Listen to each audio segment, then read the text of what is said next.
Hello and welcome back to the channel. I'm your host, Dr. Angela Cudger, the founder of Legacy Holistic Health Institute, metaphysician, energy healer, and a holistic health coach. If you are new to the channel, I welcome you with open arms into this conscious community. And if you're someone who's returning, thank you so much for your like, share, and subscribe of our content. By sharing energy with me or exchanging energy with me, please be sure to give a thumbs up. If you love this content. That way, YouTube knows that you want to see more conscious elevation and healing content, and it lets me know that you're actually connecting with what I am sharing here. Now, in this video today, we're going to be talking about the throat chakra, the meaning of the throat chakra, and the healing of the throat chakra. So we're going to cite a few of the things that might come up to show you that the throat chakra is imbalanced. I love the throat chakra, and you're going to find out why in just a moment. And so we're continuing our series. And so you probably know that we have already, or you've probably already watched videos on the root, sacral, solar plexus, and heart chakra. Remember, we last said that the heart chakra sits between the lower chakras, which represent the physical world, and the higher chakras, throat, third eye, and crown, which represent the spiritual world. Now, human beings live mostly in these upper chakras, the ones that are going to be covered over these next few videos, starting with the throat chakra.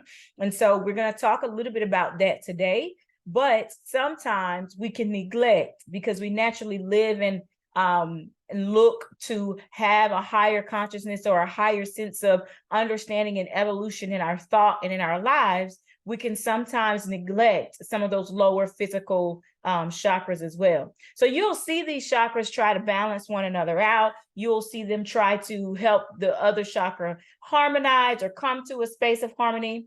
But I want to make sure that we understand what each individual chakra does. And so we will also be covering not just the 7 main chakras, but we will also be covering the mouth of God chakra. We will be covering the Earth Star chakra and the Soul Star chakra in this series. So I hope that if you're returning, you've learned a lot so far. Let's continue our journey.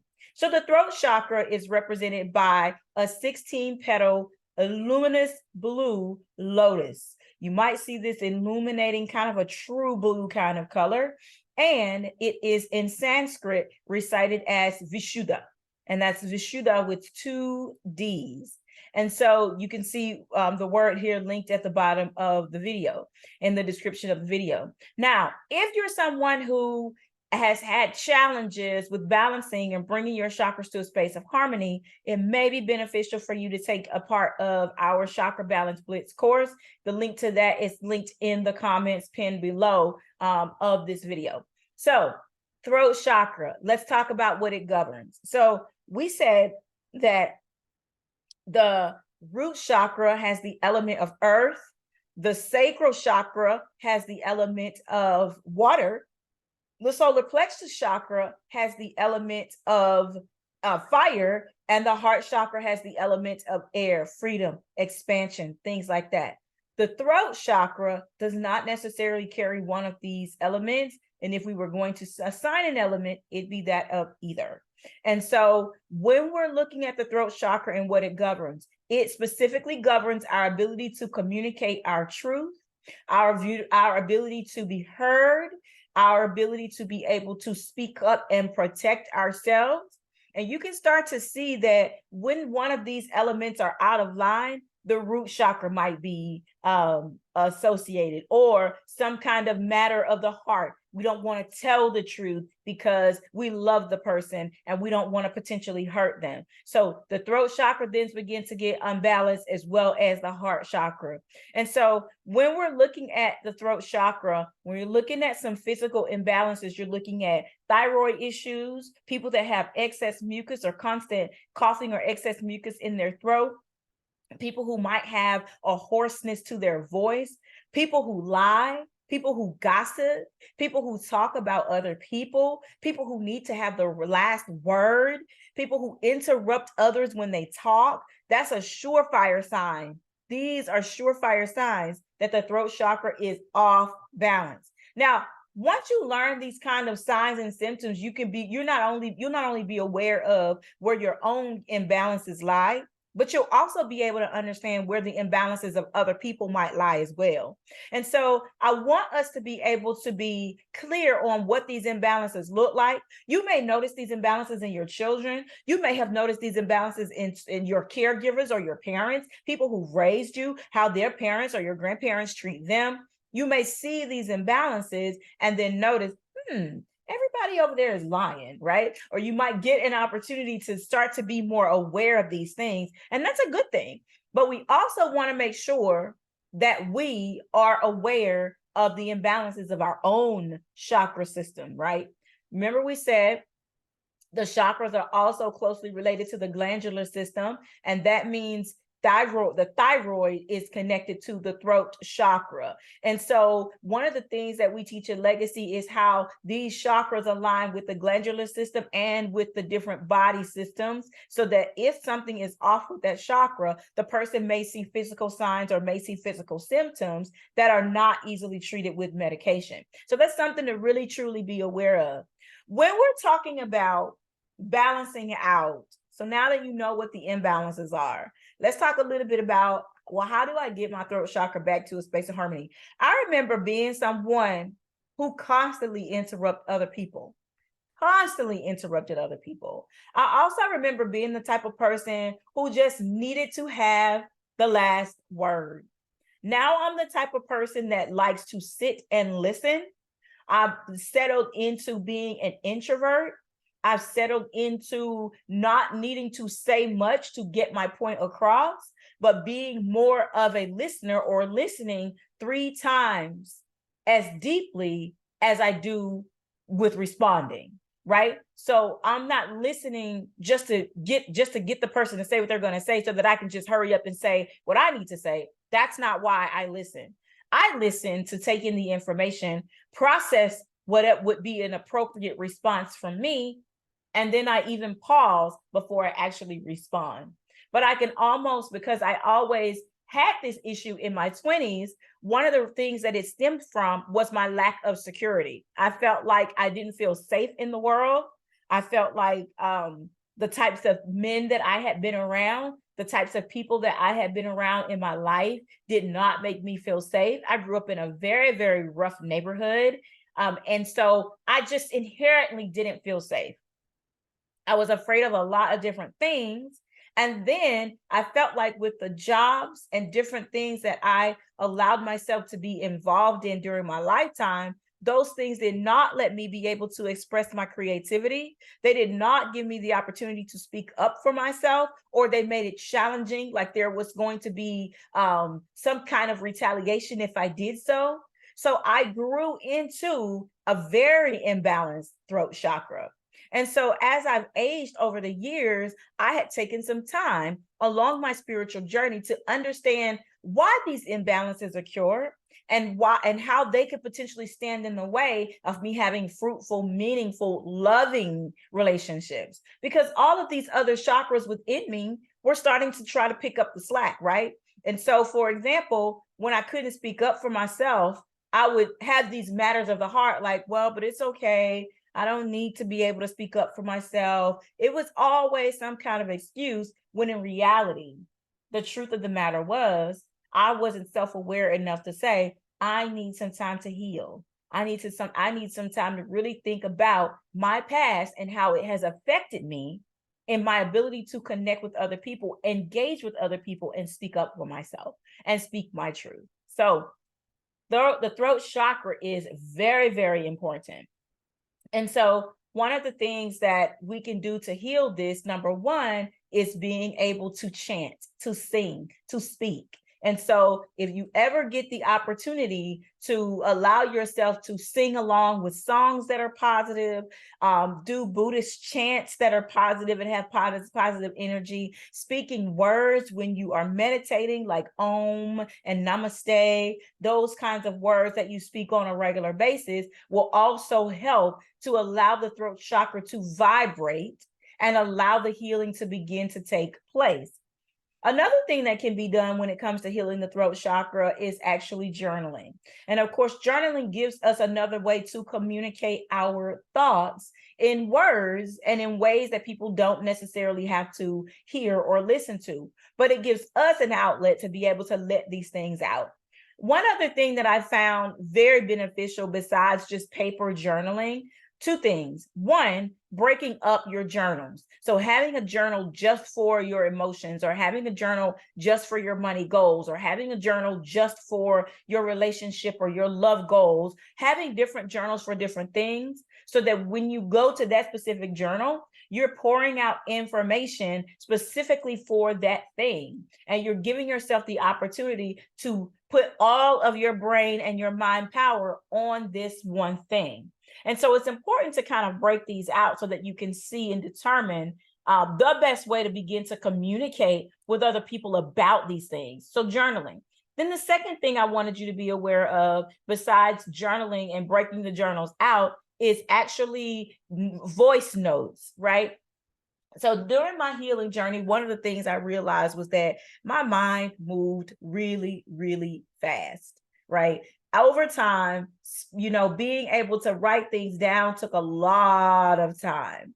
And so for me, I downloaded an app that would allow me to record voice journals, right? To record voice notes and things like that. And it helped me tremendously in healing my throat chakra. It allowed me to communicate. Sometimes if there was a really big decision I was going to make and it was a conversation that I wasn't exactly looking forward to, the journal notes, right? The voice notes gave me the opportunity to speak aloud what I would say, and then speak to myself and help myself understand why I'm choosing those specific words to say.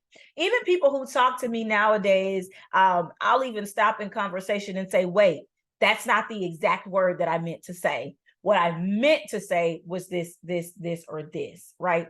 And so I got really, really, really great at listening to people when I healed my throat chakra, but I got even more exceptional about being self-aware and understanding how I communicate. Now, it's not foolproof. It doesn't just, you don't just heal it and all the issues go away. There is still work in maintaining that particular chakra that still needs to be done.